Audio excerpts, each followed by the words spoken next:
William and Kate could on the rocks when Prince Charles becomes king. Harry and Meghan like a clam.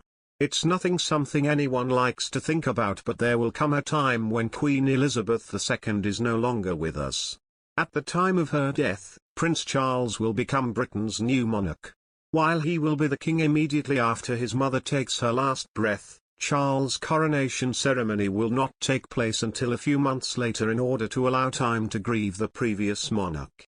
During Charles' reign, Prince William and Kate Middleton will remain a focus as the Duke of Cambridge prepares to be the next king, and according to an expert, that reality could test his relationship with his wife a bit. Relationship expert Neil Wilkie has analysed the couple's relationship for express.co.uk, tipping them for a bump in the road once Charles succeeds his mother, the Queen, as monarch. The expert claimed that Kate and William, who tied the knot in 2011, have been fairly plain sailing in their relationship so far. However, he said, the next bump in the road will be when Queen Elizabeth dies, and Charles becomes king.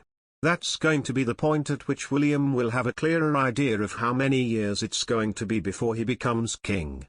The Queen has been resting recently after it is thought she was advised by doctors to pare back her busy recent schedule. Britain's longest-serving monarch stayed overnight in hospital for the first time in 8 years last month as she underwent preliminary medical checks. Her Majesty's diary has been cleared of major events, including her appearance at the COP26 climate change summit in Glasgow. She was also absent from the Remembrance Sunday wreath-laying service at the Cenotaph in London after spraining her back. Charles is sometimes reported to want a slimmed-down monarchy compared to the Queen and is said to be planning a major shake-up of the royal family when he becomes king. Mr. Wilkie said, there'll be a change in the way in which the royalty governs the country because Charles has got different ideas to Queen Elizabeth.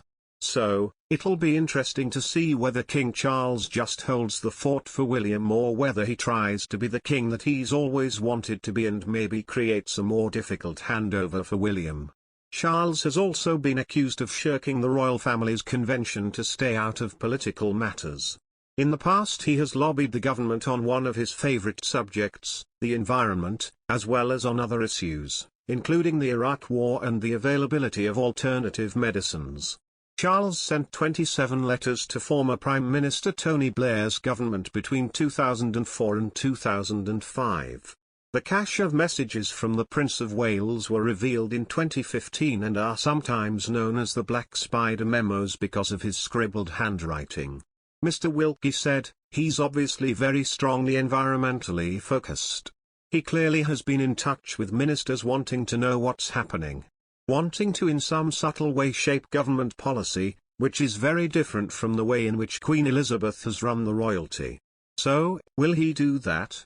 Because I think William is in some ways more of a traditionalist than Charles is.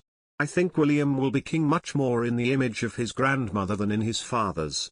Charles denied that he would be a meddling monarch as he was interviewed for the 2018 documentary, Prince, Son and Heir, Charles at 70. The heir apparent told the program he was not that stupid to believe that his role as king will be the same as being the Prince of Wales. Mr. Wilkie is the author of the Relationship Paradigm series of books and creator of the online couples therapy platform, The Relationship Paradigm.